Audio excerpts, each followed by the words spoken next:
Hey Slopers, Brian Johnson with thestockminer.com. Been a little while. I was in Vegas for a week, and now it looks like I might have to go back for Slope Fest. That would be an absolute hoot to get to see everybody. So if I can get out of some business commitments, I am going to try to make it. Been a while since I did a video. Most of it was already covered by other slopers, but I thought I'd drop my 2 cents in here since we have seen some kind of action as of last Friday. Options expiration week is over with. What are we going to be looking at coming into the next week of trading? Well, this is my current Dow 60-minute chart. You can see my lines as they stand right now, and there's really nothing broken here, guys, from the bull side. And every time I do these videos, I seem to say the same thing, like a broken record. Nothing broken from the bull side. You know what? There's nothing broken from the bull side, guys. So yes, we did see some bearish action, but it really kind of held nicely to this upper area here before rolling over, coming back down, and holding, closing above the 11,000 area. Will that hold before the morning? I don't know. Market's down a little bit in the after hours, about 5 or so on the S&P. So yeah, it sure does look like it's pointing to a little bit of a lower close or a lower open in the morning. However, what has that meant in the past? Typically the bulls have been moving in and just using that as an excuse to buy at a better level. Mondays have been very good to the markets. Go back and look at the data, and you will see that it's been umpteen Mondays out of, I don't know, 26 out of 30 or something ridiculous like that, have been sideways to up.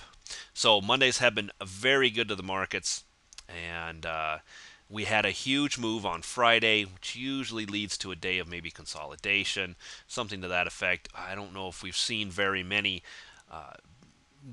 bear moves that have been met by another day of bearish action. So no reason to think things are going to change for tomorrow. Mondays have been very good to the markets.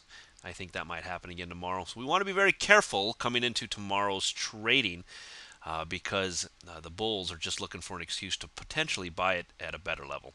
Here we have what seems to be, what could be a potential shoulder head, and maybe this is going to end up forming a right shoulder, but all of the head and shoulders patterns we've seen on the way up have failed. They've been all useless, all broken formations.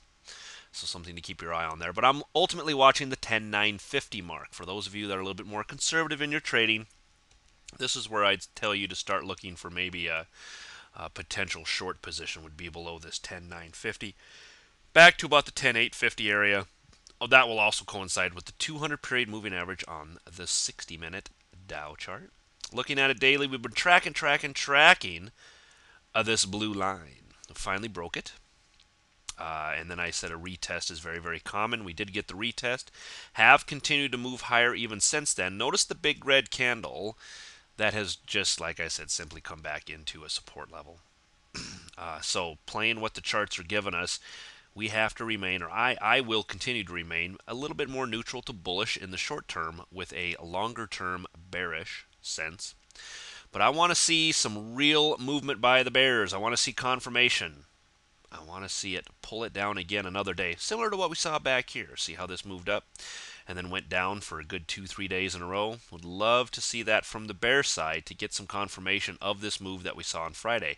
Who knows how the market will digest the news now that it's had a weekend to deal with the whole Goldman Sachs thing. But mark my words, I'm sure they'll find a whole bunch of other banks were doing the exact same thing. It wasn't just Goldman. I'm sure that the whole financial industry is out there to stick it to the little man. So won't be surprised if they find a bunch of other banks did the exact same thing.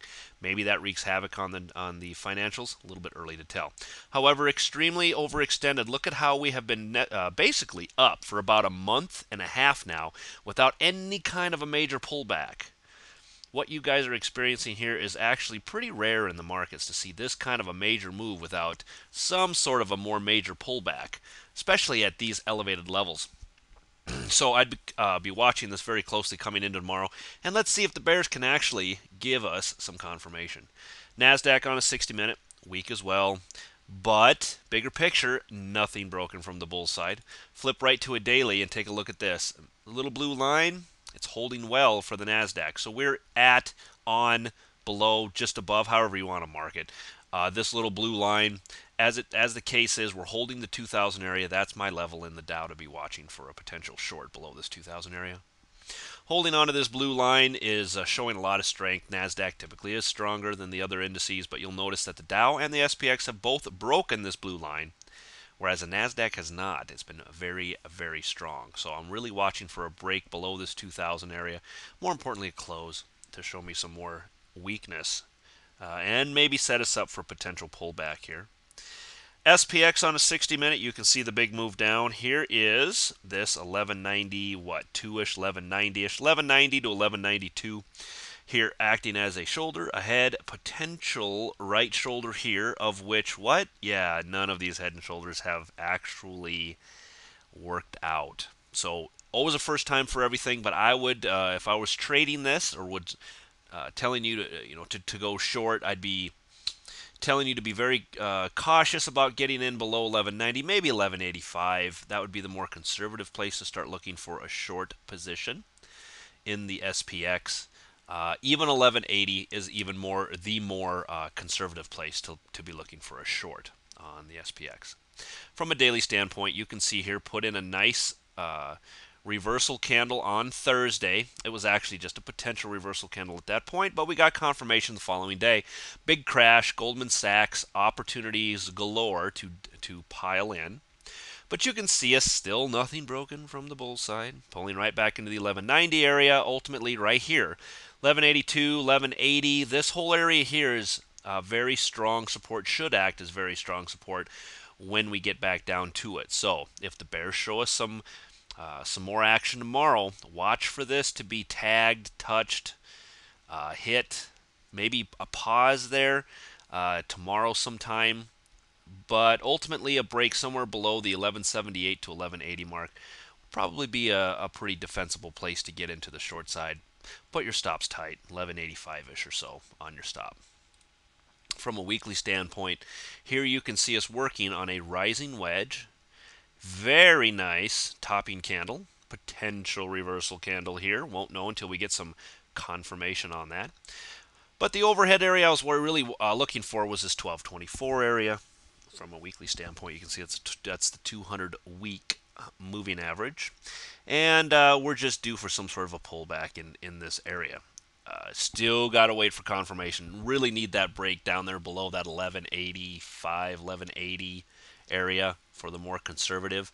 That's the best place to start looking for a short in the SPX itself. All right, one last thing. I want to show you this on a 60-minute here quick. And let me back this out. I'll just show you on a daily instead.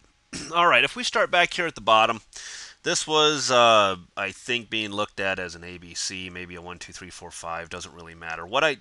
From an Elliott wave standpoint, for those of you that are Elliotticians, this kind of appears to be a 1, 2, 3. Could also be an AB, an extended C, but really, ultimately, this really looks, it feels like a 3-wave up. In either case, doesn't matter. We're either about to start a new P3 down or whatever they're talking about, which should happen pretty quick and pretty violently, and or a wave 4 down if we get confirmation by the bears tomorrow, which should happen quickly and violently. So if we get either one, it doesn't matter which one it is. Doesn't matter if it's P3 down or if it's wave 4 down. If we get confirmation tomorrow from the bears, the point is the direction's down, and it should happen pretty quickly. I would expect, certainly, if we get confirmation tomorrow, to start seeing a lot of these big red candles down, and we're going to end up wiping out like 2 weeks worth of trading in about 2 days or 3 days. And that's typically how these corrections happen. So I'd be on your toes if you do not know how to short. And are not familiar with shorting, I'd suggest you sit on your hands and wait for opportunities to get long again, and just be very careful about what you decide to take. Obviously, bear ETFs are good to play to the long side if you just like playing things long, but otherwise, sit on your hands, don't do anything in this short, let this correction happen. And ultimately, at this point, it's hard to think that we won't come back down into the 1130 to maybe 1150 area and start to look for a turnaround and a reversal back to the upside, maybe ultimately coming back up and breaking this high. If this ends up being a 1, 2, 3 with a 4 pullback, whatever that is, however that correction happens, sideways or whatever, there would still be a 5-wave up, which means we're going to break these highs eventually and head upwards from there. Really early to tell exactly where we're at now. One red candle does not give us enough information to make that assessment. So be very careful in your trading and watch the first couple hours of trading tomorrow pretty closely. That might help you with its overall direction for the day. All right. that's it for me. Thanks again for joining me, and I will be back with you again probably sometime later in the week. Talk to you later. Bye.